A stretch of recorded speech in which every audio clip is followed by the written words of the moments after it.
വിഷ്ണു ശാലിനിയുടെ ഇന്നത്തെ എപ്പിസോഡിൽ വിഷ്ണുവും ശാലിനിയും കൂടി വസുമതിയുടെ വീട്ടിലേക്ക് എത്തുകയാണ്. അന്നേരം സിറ്റൗട്ടിലേക്ക് അവർ കയറുമ്പോൾ തന്നെ നിൽക്കവിടെ അമ്മായിയമ്മയുടെ വീട്ടിലേക്ക് ടൂർ പോവുകയാണോ, അതേ ഇവിടെ എന്തെങ്കിലും വച്ച് മറന്നിട്ടാണോ നിങ്ങൾ പോയത്, ഇത്ര തിരക്കിട്ട് എങ്ങോട്ടാണ് ഇടിച്ച് കയറുന്നത് എന്നും പറഞ്ഞ് വസുമതി പുറത്തേക്ക് വരുന്നുണ്ട്. അന്നേരം പ്രീതിയെ ഒന്ന് കാണാനാണ് ഞങ്ങൾ വന്നതെന്ന് ശാലിനി പറയുകയാണ്. ഓഹോ, അത്രയുള്ളോ കാര്യമെന്ന് പറഞ്ഞിട്ട് ചിത്രയോട് പറയുകയാണ്, ചിത്രയെ പോയി പ്രീതിയോട് പറ അവളുടെ പുന്നാര ഏട്ടനും ഭാര്യയും കാണാൻ വന്നിരിക്കുന്നു. അതനുസരിച്ച് ചിത്ര പ്രീതിയെ വിളിക്കാനായിട്ട് പോകുന്നുണ്ട്. തുടർന്ന് വസുമതി ചോദിക്കുകയാണ് എന്താണാവോ വിശേഷമെന്ന്. തുടർന്ന് ശാലിനി കാര്യം പറയുകയാണ്, സത്യാമ്മയ്ക്ക് ഒരു സ്ട്രോക്ക് വന്നു എന്ന്, പ്രീതിയെ ഒന്ന് കണ്ടാൽ ആശ്വാസമാകുമെന്ന്. അന്നേരം എന്നിട്ട് വിശേഷിച്ച് എന്തെങ്കിലും ഉണ്ടായോ എന്ന് വസുമതി കളിയാക്കി ചോദിക്കുന്നുണ്ട്. എന്നിട്ട് നന്നായി പോയി എന്നൊക്കെ പറയുന്നുണ്ട്. ഇതൊക്കെ കേട്ട് ആകെ ദേഷ്യം വരുന്ന വിഷ്ണു അങ്ങ് കൈ ചുരുട്ടി പിടിക്കുകയാണ്. അന്നേരം ഇതുവരെ ബോധം തെളിഞ്ഞിട്ടില്ല, പ്രീതിയുടെ ശബ്ദമൊന്ന് കേട്ടാലോ കാണുകയോ ചെയ്താൽ ഭേദമാകുമെന്ന് ശാലിനി പറയുകയാണ്.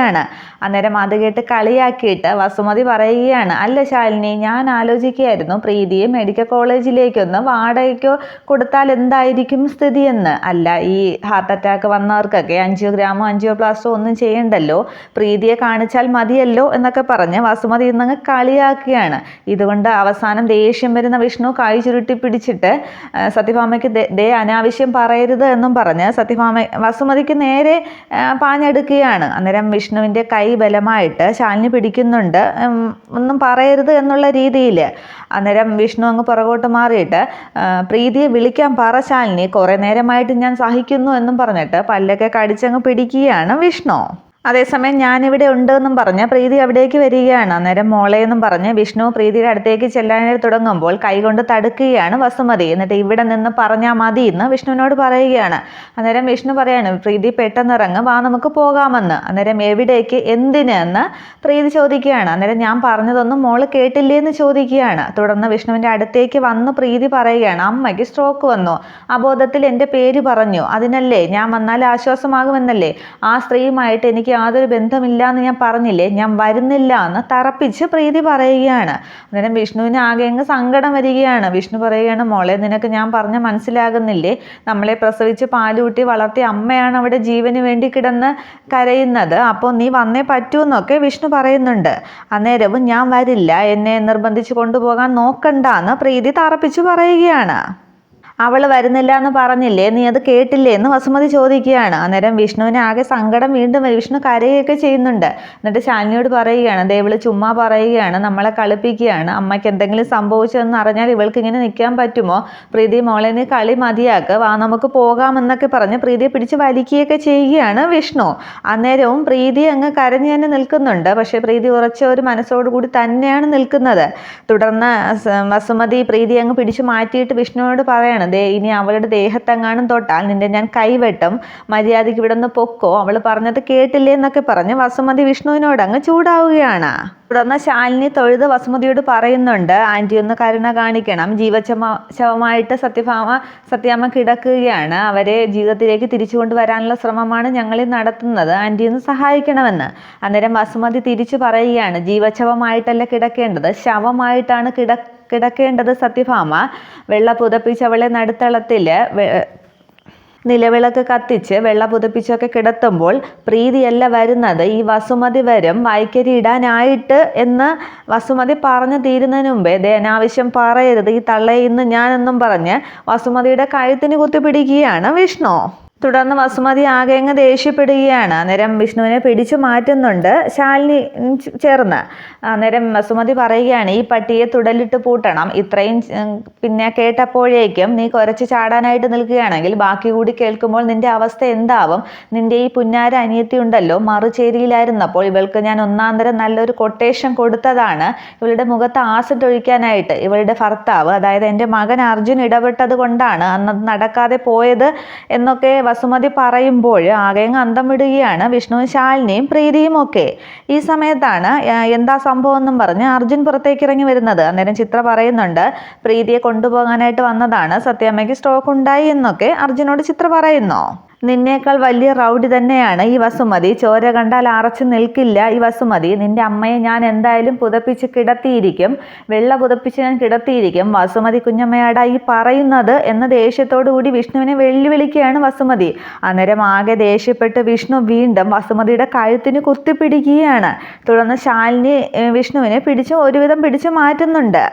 തുടർന്ന് മാറ് ശാലിനി എന്നും പറഞ്ഞ് വിഷ്ണു അങ്ങോട്ട് ശാലിനിയെ പിടിച്ച് തള്ളുകയാണ്. പക്ഷേ വീഴുന്നത് വസുമതിയാണ്. വസുമതി ചെന്ന് തൂണിലേക്ക് ഇടിക്കുന്നുണ്ട് വസുമതിയുടെ തല. തുടർന്ന് തലയിൽ ചെറുതായിട്ടൊന്ന് മുറിയുകയും ചോര വരികയും ചെയ്യുന്നുണ്ട്. പക്ഷെ വസുമതി കൂടുതലങ്ങ് അഭിനയിക്കുകയാണ്. അയ്യോ ചോര, ഈ നാട്ടുകാരെ ഓടി വരണേ, ഈ റൗഡി വീട് കയറി ആക്രമിക്കുന്നേ, എന്നെ തല്ലി കൊല്ലുന്നേന്നൊക്കെ വസുമതി വിളിക്കുന്നുണ്ട്. പക്ഷെ ചെറുതായിട്ടൊന്ന് മുറിഞ്ഞതേ ഉള്ളൂ. പക്ഷേ വസുമതി അത് മുതലെടുക്കുകയാണ്. പക്ഷേ ഇത് കണ്ട് ആകെ അമ്പരക്കുന്നുണ്ട് വിഷ്ണു ശാലിനിയും. ആകെ കുഴപ്പമായല്ലോ വിഷ്ണുവേട്ടാന്ന് ശാലിനി പറയുകയാണ്. അന്നേരം ഞാൻ മനഃപൂർവ്വം ചെയ്തതല്ലോ, ക്ഷമിക്കുന്നതിനും ഒരതിരില്ലേ എന്ന് വിഷ്ണു പറയുകയാണ്. പക്ഷെ വിഷ്ണുവും ചെറുതായിട്ടൊന്ന് പേടിക്കുന്നുണ്ട്.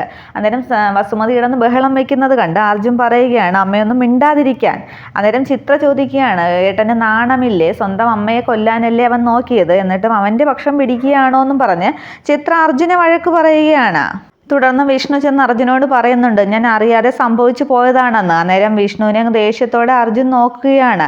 തുടർന്ന് പ്രീതി ദേഷ്യപ്പെടുകയാണ്, രണ്ടുപേരും ഒന്ന് ഇറങ്ങി പോകുന്നുണ്ടോ? ഞാൻ എങ്ങോട്ടും വരുന്നില്ല എന്ന് പറഞ്ഞില്ലേ, ഇവിടെയെങ്കിലും ഞാനൊന്ന് ജീവിച്ചോട്ടെ. ഇപ്പൊ കയറി വന്ന് അമ്മയുടെ തലയും തല്ലി പൊടിച്ചു, ഇനി എന്ത് കാണാനാണ് നിങ്ങൾ നിൽക്കുന്നത്? ഒന്ന് ഇറങ്ങിപ്പോന്നും പറഞ്ഞ് വിഷ്ണുവിനോട് ശാലിനിയോടും പ്രീതി ദേഷ്യപ്പെടുകയാണ്. അന്നേരം മോളെ പ്രീതി എന്നൊക്കെ വിഷ്ണു വിളിക്കുന്നുണ്ട്. പക്ഷേ ഒന്നും കേൾക്കാനായിട്ട് പ്രീതി തയ്യാറാകുന്നില്ല. അന്നേരം ചിത്ര വസുമതിയോട് ചോദിക്കുകയാണ്, അമ്മയെ വേദനിക്കുന്നുണ്ടോ?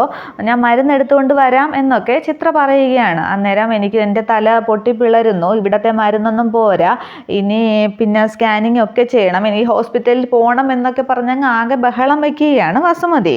തുടർന്ന് അമ്മയെ കിടന്ന് ബഹളം വയ്ക്കാതെ ആരെങ്കിലും കേട്ടാൽ വലിയ നാണക്കേടാണെന്ന് അർജുൻ പറയുന്നുണ്ട്. അന്നേരം ചാടി എഴുന്നേറ്റ് വസുമതി പറയുകയാണ്, നിന്നെ പ്രസവിച്ചു പോയി എന്നുള്ളതിനേക്കാൾ വലിയ മാനക്കേടൊന്നും അല്ലല്ലോ ഇത്, സ്വന്തം അമ്മയെ തല്ലുന്നത് നീ നോക്കിക്കൊണ്ട് നിന്നില്ലേ എന്നൊക്കെ പറഞ്ഞ് വസുമതി വീണ്ടും അങ്ങ് അഭിനയിക്കുകയാണ്. അന്നേരം ആ കാര്യം മനസ്സിലാക്കി അർജുൻ പറയുകയാണ്, വലിയ ഷോ ഒന്നും വേണ്ട, ചോദിച്ചു വാങ്ങിച്ചതല്ലേ എന്ന്.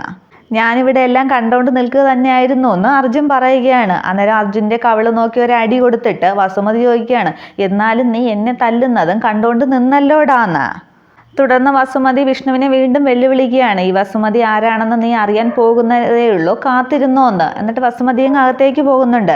അന്നേരം അർജുൻ വിഷ്ണുവിൻ്റെ അടുത്തേക്ക് ചെല്ലുമ്പോൾ അർജുൻ്റെ കൈ പിടിച്ചിട്ട് വിഷ്ണു പറയുന്നുണ്ട്, ഞാൻ അറിയാതെ പറ്റിപ്പോയതാണെന്ന്. അന്നേരം അത് സാരമില്ല, ഞാനെല്ലാം കണ്ടല്ലോ, വിഷ്ണു തൽക്കാലം പോകാൻ നോക്കുമെന്ന് അർജുൻ പറയുകയാണ്.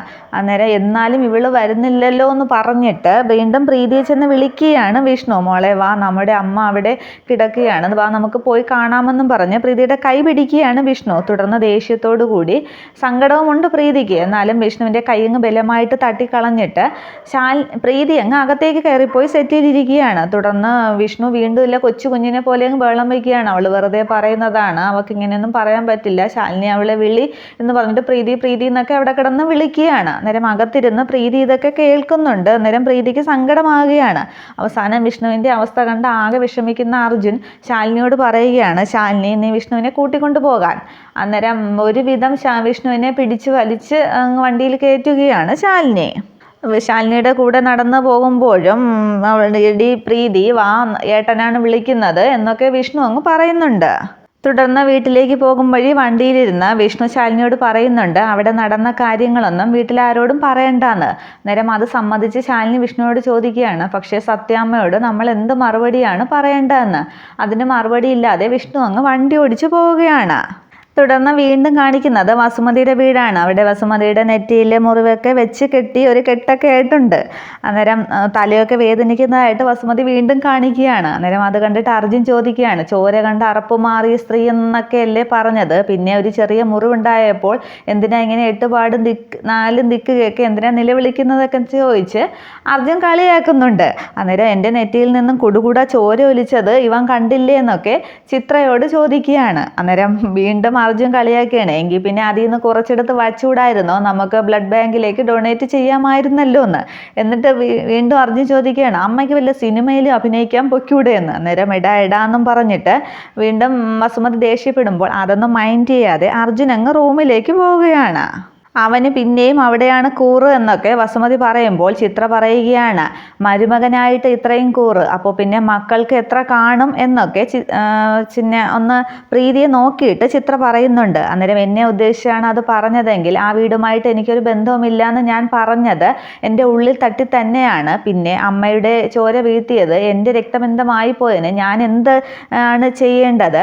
ഇനിയിപ്പോൾ അവിടെ ഈ ചോരയ്ക്ക് കണക്ക് തീർക്കുന്നുണ്ടെങ്കിൽ അതിന് ഈ വസുമതി അമ്മയുടെ വലം കൈയായിട്ട് എന്തിനും ഞാൻ കൂടെ ഉണ്ടാകും എന്ന് പ്രീതി അങ്ങ് തറപ്പിച്ചു പറയുകയാണ്. അന്നേരം അത് കേട്ട് സന്തോഷമാവുകയാണ് വസുമതിക്കും ചിത്രയ്ക്കും. തുടർന്ന് കാണിക്കുന്നത് സത്യഭാമയുടെ വീടാണ്. അവിടെ രാഘവൻ നായരും പിള്ളച്ചേട്ടനും സുസ്മിതയും ഒക്കെ അവർ തിരിച്ചു വരുന്നത് നോക്കിയിരിക്കുകയാണ്. രാഘവൻ നായരുടെ സങ്കടാവസ്ഥ കണ്ടിട്ട് സുസ്മിത മനസ്സിൽ കരുതുന്നുണ്ട്, രണ്ടും കൂടി ഇപ്പോൾ കൊണ്ടുവരും ഒലക്കയുടെ മൂട് എന്നൊക്കെ സുസ്മിത ചിന്തിച്ചുകൊണ്ടിരിക്കുകയാണ്. ഈ സമയത്താണ് വിഷ്ണുവും ശാലിനിയും കൂടി അവിടേക്ക് തിരികെ എത്തുന്നത്. അങ്ങനെ വണ്ടിയിൽ തന്നെ വിഷ്ണു ഇരിക്കുകയാണ്. അന്നേരം വിഷ്ണുവേട്ട ഇറങ്ങുന്നില്ലേ എന്ന് ശാലിനി ചോദിക്കുകയാണ്. എങ്ങനെ ഇറങ്ങിയ ശാലിനി? അച്ഛനോട് എന്താ പറയുക? പ്രീതി എന്നും പറഞ്ഞ് കരഞ്ഞുകൊണ്ടിരിക്കുന്ന അമ്മയോട് എന്താ പറയുക? എങ്ങനെയാണ് അവരുടെ മുമ്പിൽ ചെന്ന് നിൽക്കുക എന്നൊക്കെ പറഞ്ഞ് വിഷ്ണു അങ്ങനെ ഡ്രൈവർ സീറ്റിൽ തന്നെ വിഷമിച്ചിരിക്കുകയാണ്. അന്നേരം ഇതൊക്കെ ഞാനും നേരിടുന്ന ചോദ്യങ്ങൾ തന്നെയാണ്, പക്ഷേ ഇതൊക്കെ നമുക്ക് ഫേസ് ചെയ്തല്ലേ മതിയാകൂ, ഇറങ്ങുമെന്നും പറഞ്ഞ് വിഷ്ണുവിനെ ആശ്വസിപ്പിച്ചിട്ട് രണ്ടുപേരും ഇറങ്ങുകയാണ് വണ്ടിയിൽ നിന്ന്. തുടർന്ന് വിഷ്ണുവും ശാലിനിയും കൂടി അകത്തേക്ക് കയറുമ്പോൾ അവരുടെ മുഖഭാവം കണ്ടിട്ട് സുസ്മിതയ്ക്ക് സന്തോഷമാവുകയാണ്. എന്താണ് സംഭവിച്ചതെന്ന് രണ്ടുപേരുടെയും മുഖത്ത് എഴുതി വച്ചിട്ടുണ്ടെന്ന് സുസ്മിത മനസ്സിൽ പറയുകയാണ്. തുടർന്ന് രാഘവൻ നായർ പ്രീതി വന്നില്ലേ എന്ന് ചോദിക്കുമ്പോൾ അവർ മിണ്ടാ നിൽക്കുകയാണ്. അന്നേരം സുസ്മിത പറയുന്നുണ്ട്, വന്നെങ്കിൽ അങ്കിളിന് കണ്ടൂടെ, കൂടെ ഉണ്ടാവില്ലേന്ന്. ആ പറച്ചിൽ രാഘവൻ നായർക്ക് അങ്ങോട്ട് ഇഷ്ടപ്പെടുന്നില്ല. തുടർന്ന് പ്രീതി വന്നില്ല അച്ഛാന്ന് ശാലിനി പറയുമ്പോൾ ആകെ അങ്ങ് വിഷമമാകുകയാണ് രാഘവൻ നായർക്ക്. ഇത്രയുമാണ് നാളത്തെ പുതിയ എപ്പിസോഡ്. വീഡിയോ ഒന്ന് ഇഷ്ടമായ ലൈക്ക് ചെയ്യുക, കമൻറ്റ് ചെയ്യുക. Okay, thank you.